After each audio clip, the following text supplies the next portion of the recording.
pasti nanti ditetapkan tersangka. Tentunya kita menghargai, ya, Insanul sangat menghargai dan kooperatif, ya. Nah, artinya Mama mau ini perkara menjadi pembelajaran buat masyarakat Indonesia.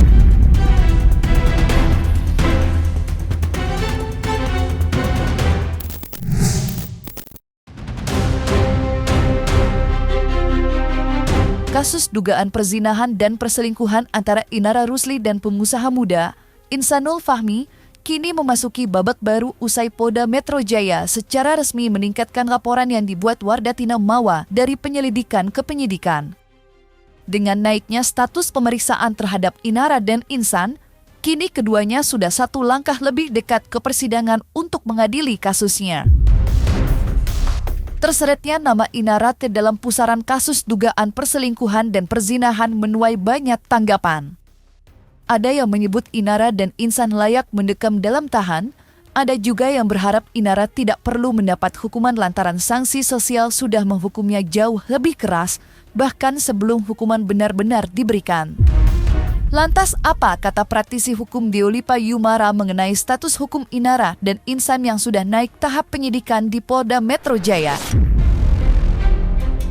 Pasti nanti ditetapkan tersangka, cuman nggak semudah yang kemudian harus jadi tersangka, nggak gitu. Karena kan ada proses-proses penjelitan dokumen, proses gelar perkara, proses analisa, proses mediasi kalau ada, RG kalau ada, kan begitu kan. Jadi nggak serta-merta menjadi ini harus langsung jadi tersangka, enggak. Tapi ada waktunya kemudian setelah gelar perkara valid, solid, kemudian clear, bukti lengkap, saksi lengkap, ya sudah jadi tersangka berdasarkan undang-undang hukum pidana. Apakah pakai KUHP yang baru ataukah pakai KUHP yang lama, yang paling menguntungkan bagi si Insan dan Inara. Insan dan Inara. Pasti kita pengen kan ekspresinya. Mengedepankan estetika. Kan disampaikan. Jelas tadi mendengarkan. Karena ancaman hukumannya cuma 9 bulan, tidak ditahan. Jadi ancaman hukuman 9 bulan. Kan kalau yang ditahan itu kan ancaman hukuman tuh 4 tahun, 5 tahun ke atas. Tapi kalau ancaman hukuman 9 bulan ya tidak ditahan. Ancaman hukuman 3 tahun tidak ditahan. Gitu. Dalam kasus-kasus tertentu, dalam pidana tertentu ada yang ditahan, misalnya penganiayaan berat itu ditahan, atau perjudian ditahan. Tapi kalau kasus seperti ini sih nggak ditahan. Tentunya kita menghargai, ya, Insanul sangat menghargai dan kooperatif, ya, karena prosesnya ini sudah naik ke proses penyidikan, di mana ada proses penyidikannya adalah proses pendalaman dan memverifikasi segala alat buktinya. Bahkan nanti saksi juga dihadirkan saksi ahli, dan semua itu akan diuji di dalam proses penyidikan. Kalau di proses penyidikan ini memang secara benar ataupun equals bukti yang disampaikan, secara bukti itu adalah bentuk CCTV, di mana ada beberapa bagian CCTV. Nah, ini CCTV ini harus dilakukan verifikasi untuk di laboratorium forensik untuk apa? Untuk bisa mengetahui bahwa alat bukti ini adalah betul nggak, asli nggak, gitu. Sebagai pelapor, Wardatina Mawa menolak begitu saja mencabut laporannya Insan dan Inara. Ibu satu anak itu tetap kekeh pada pendiriannya untuk memenjarakan Insan dan Inara yang dituding telah berzina. Dan atas dugaan itulah ia meminta Inara untuk mengakui perbuatannya dan meminta maaf secara terbuka. Tidak ada alasan lain dan hanya itu yang diinginkan Mawa. Barangkali dengan meminta maaf secara terbuka, Mawa akan memaafkan termasuk urusan hakimnya yang kini sudah naik menjadi penyidikan di Polda Metro Jaya. Nah, artinya Mawa mau ini perkara menjadi pembelajaran buat masyarakat Indonesia.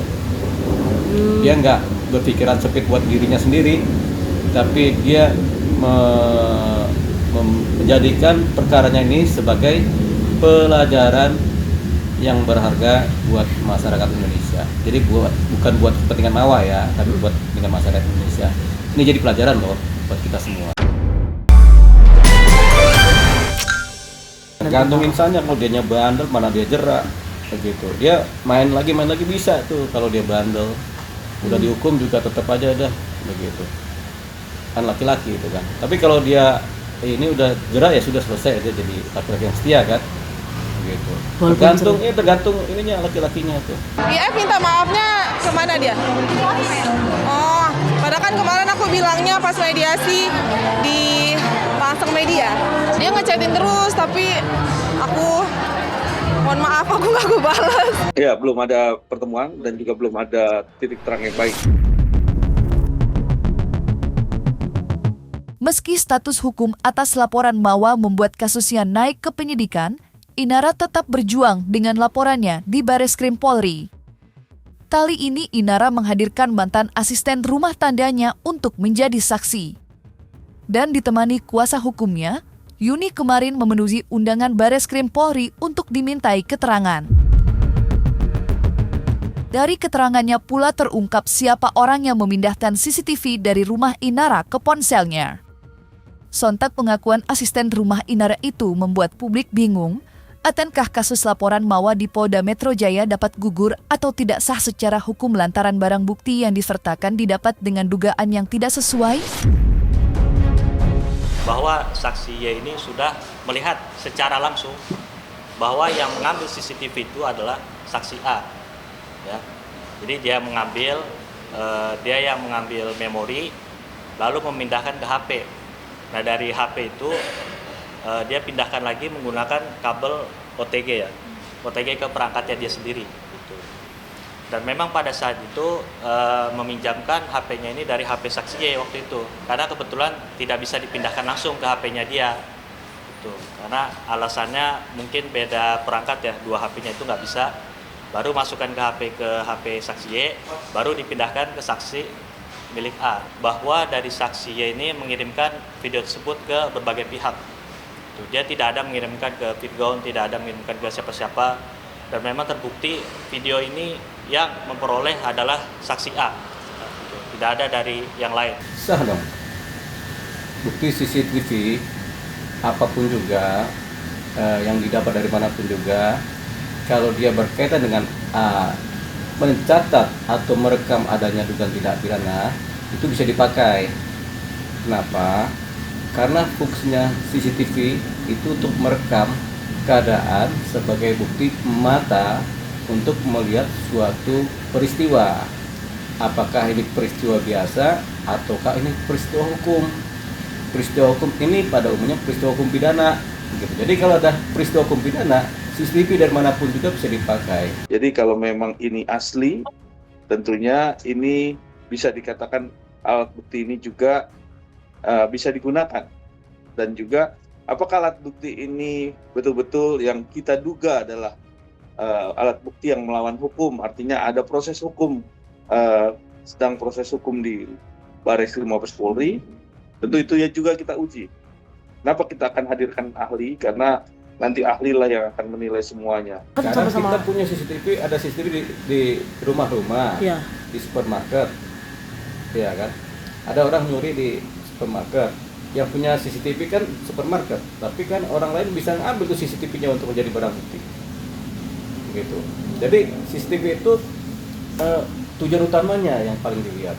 Beda dengan handphone. Kalau handphone kan kita nyolong data segala macam itu kan tidak boleh, atau email itu nggak boleh. Tapi kalau CCTV kan fungsinya adalah untuk mencatat, merekam adegan peristiwa. Kalau dia berupa peristiwa hukum pidana, itu boleh diambil dari mana aja. Inara Rusli sedang dihadapkan dengan berbagai polemik yang seperti tidak ada habisnya. Meski terlihat tegar, langkah Inara pastilah berat memanggul berbagai tekanan yang dihadapinya. Ya, Inara tidak hanya berseteru dengan Mawa yang berujung pelaporan, tetapi juga mantan suaminya, Firgon, usai disebut-sebut hendak mengambil hak asuh anaknya. Menanggapi langkah Firgon, Inara bergerak cepat dengan membuat aduan ke Komisi Perlindungan Anak. Inara melaporkan Firgon dengan tuduhan menghalangi dirinya bertemu dengan anak-anaknya. Komnas Perlindungan Anak hari ini tentu mengapresiasi Bapak Virgon untuk datang memenuhi undangan kita untuk klarifikasi hari ini.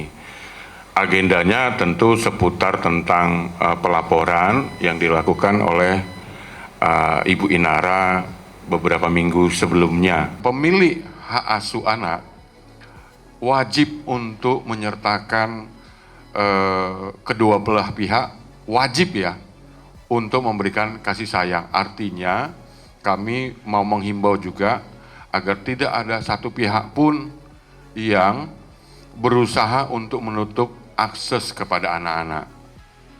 Itu penting saya sampaikan hari ini, karena anak berhak tumbuh kembang dengan baik melalui pengasuhan ayah dan ibu. Saya pikir itu poin penting agenda klarifikasi hari ini. Kami fokus terhadap anak-anak. Komnas Perlindungan Anak tidak ikut serta dalam area permasalahan orang dewasa ya. Ya, Komnas Anak ini boleh memanggil, boleh merekomendasikan. Ya, tetapi harus apa? Merujuk pada putusan. Kan klien saya memegang putusan inkrah. Putusan apa? Putusan yang berkekuatan hukum tetap. Amarnya apa? Atau bunyi dari putusan itu? Bahwa anak-anak berada dalam asuhan klien saya hingga anak-anak tersebut berumur 12 tahun. Jadi jelas ya, klien saya diberikan hak oleh negara melalui apa? Putusan pengadilan.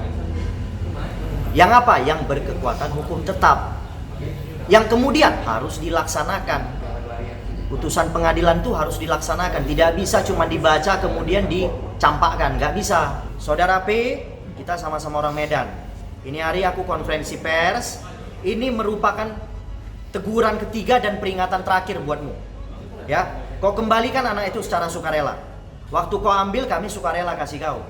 Sekarang, waktu kami mau ambil, kau tolong kembalikan secara sukarela. Jangan kau main-main.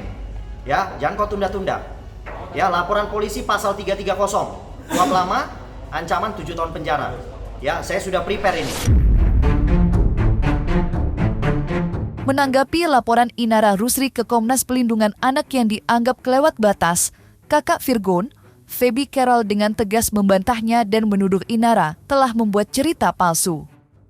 Menurutnya, Virgon sama sekali tidak menghalangi Inara untuk bertemu dengan anak-anaknya yang kini dalam pengawasan Virgon. Ya, semenjak Inara terlibat kasus dugaan perselingkuhan yang berujung laporan ke Polda Metro Jaya.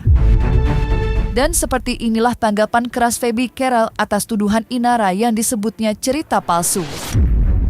Jelas ya bahwa adik saya memberi akses untuk bertemu ibunya. Kita tidak ada yang menghalangi untuk pertemuan antara ibu dan anak, tidak ada.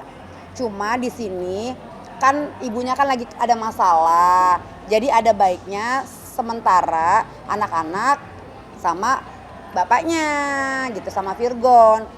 Nanti kalau udah beres masalahnya kan bisa dibicarakan gitu loh, baiknya gimana, atau mereka masing-masing mau gimana mengenai hak asuh anak atau mau gugat dan segala macam, itu nanti gitu loh. Cuman intinya sekarang di sini lebih ke mengamankan anak-anak.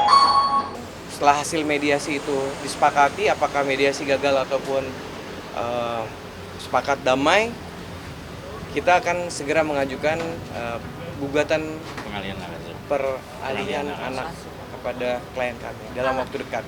Kita lagi menyusun, kita lagi menyiapkan, kita lagi menunggu hasil dari mediasi nanti dan hasil visit.